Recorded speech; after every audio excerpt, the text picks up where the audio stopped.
Alright, before we jump into mapping, let's talk about something very important, selecting a product family.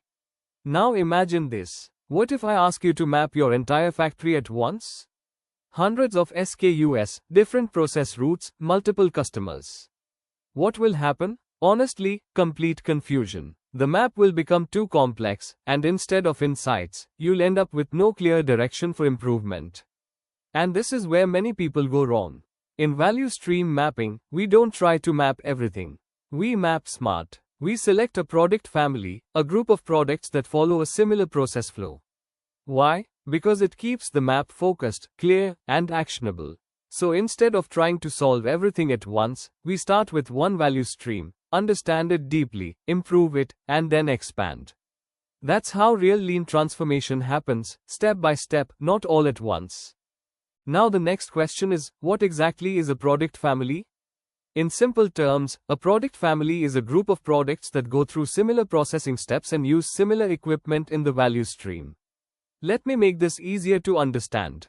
Even if your factory has hundreds of products, many of them actually follow a similar route, same machines, same sequence, maybe just small variations.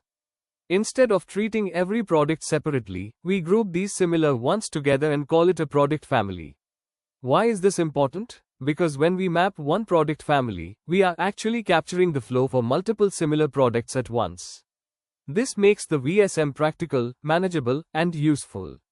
So always remember, we don't map individual products, we map product families with similar flow. Alright, let's start with step 1, listing all products. Before we select a product family, we need complete clarity on what we are actually producing. So the first step is simple, gather the full list of all SKUs in your plant. Don't miss anything here. Every product, every variant, everything should be captured. Now, just listing products is not enough. We also need to understand how much we are producing and what the demand looks like. So along with the product list, include production volumes, customer demand data. Why is this important? Because later, this data will help us identify which product families are most critical and where to focus our improvement efforts. So step 1 is all about building a clear and complete data foundation before moving ahead. Now let's move to step 2, identifying the process steps. Once we have the product list, the next step is to understand how these products actually flow through the plant. We need to map the journey from raw material all the way to dispatch. So ask yourself, what are the exact steps the product goes through? For example, it could be something like cutting, welding, painting, assembly, dispatch. This step is very important because it helps us see the actual process flow, not just departments. And this is where many times we get clarity. Products may look different, but their process steps are often very similar. So in step 2, focus on identifying the end-to-end process sequence, because this will form the base for grouping products into families. Now let's move to step 3, creating a product process matrix. This is where things start becoming really clear. What we do here is very simple.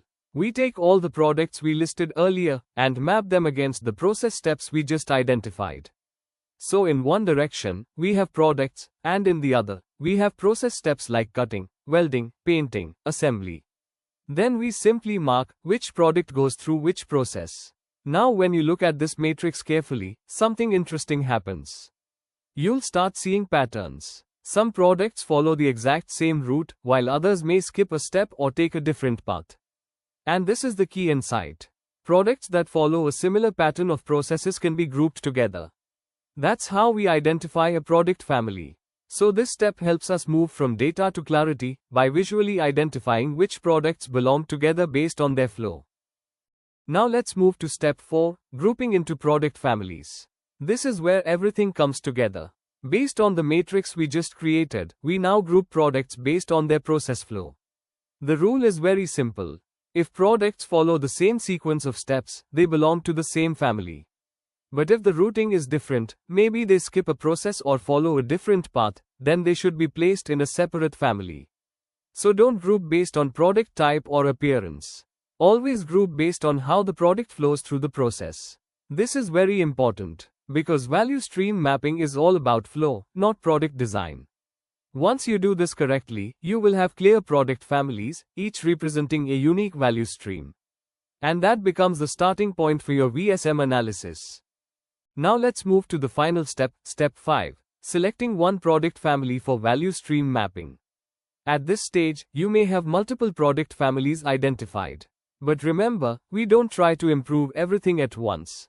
We start with one family. So the question is, which one should you choose? There are a few practical criteria you can use. First, go for high-volume products, typically following the Pareto principle, where 20% of products contribute to 70 to 80% of volume. Second, consider high-revenue products, because improvements here will have a direct business impact. Third, look at customer priority, products that are critical for key customers or service levels. And finally, identify problem areas, where you already see bottlenecks, delays, or inefficiencies. So instead of guessing, use these criteria to select the right product family, where improvement will create the maximum impact. And once you select that family, that becomes your focus for building the current state and future state VSM.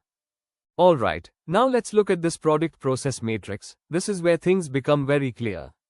On the left side, we have all our products, P1, P2, P3, and so on. And on the top, we have the process steps, cutting, bending, welding, painting, assembly, inspection.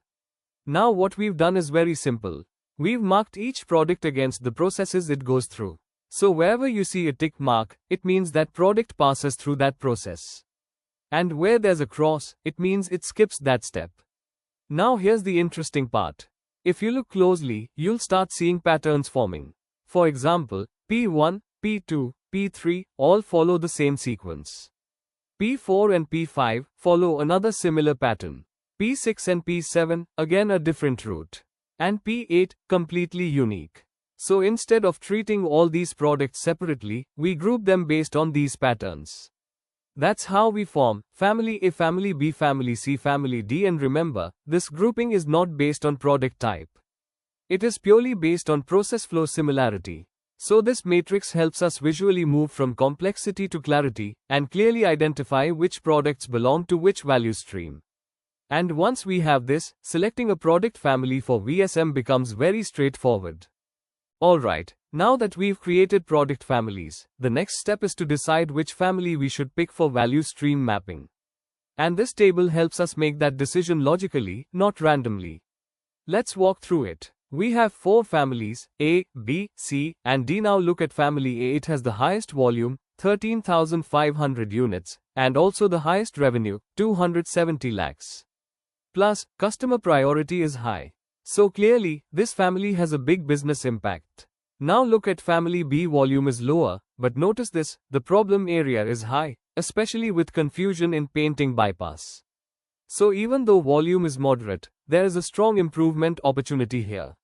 Next, family C. Lower volume and revenue, but again a high problem area, flow imbalance.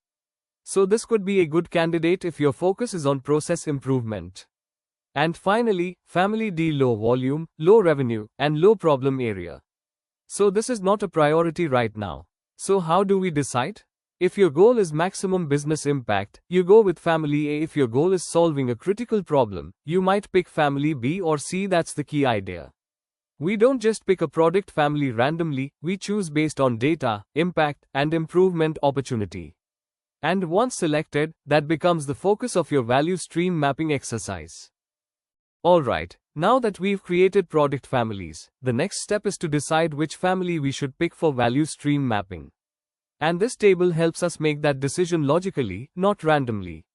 Let's walk through it. We have 4 families, A, B, C, and D. Now look at family A. It has the highest volume, 13,500 units, and also the highest revenue, 270 lakhs.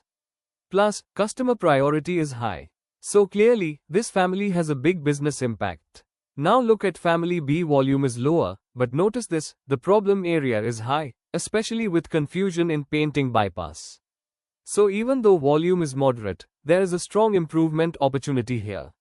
Now let's make our selection even more structured and objective. Instead of just discussing, we can actually assign scores to each product family. Here's how it works. We define key criteria, volume, revenue, customer priority, and problem area. Then we assign weights to each of these. For example, volume 30%, revenue 30%, customer priority 20%, problem area 20%. Now for each product family, we give a score from 1 to 5 on each of these criteria. Then we multiply the score by the weight and calculate a total score. What does this do? It removes bias and gives us a data-driven way to select the right product family. So instead of saying, "This looks important," we can confidently say, "This family has the highest impact based on defined criteria." This approach makes your VSM selection logical, transparent, and aligned with business priorities. Alright, now let's see how this scoring method actually works in practice. We've already defined our criteria and weights, now we apply them to each product family. Let's take family A. We've given it the highest score of 5 in volume and revenue, so when we multiply 5 by 0.3 gives 1.5. Again 5 by 0.3 gives 1.5. Customer priority is also high, one problem area is moderate 0.6. So the total score comes to 4.6. Now compare that with family B. It has moderate volume and revenue, but a high problem area. So even though it scores well in problems, the total comes to 3.4, still lower than A. Then we have family C, lower volume and revenue, but high problem area. Its total is 2.6. And finally family D, which scores the lowest at 1.2. So what does this tell us? Very clearly, family A is the best candidate for value stream mapping.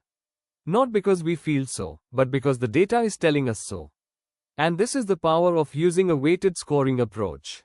It brings clarity, removes subjectivity, and helps us take confident, data-driven decisions on where to focus our lean efforts.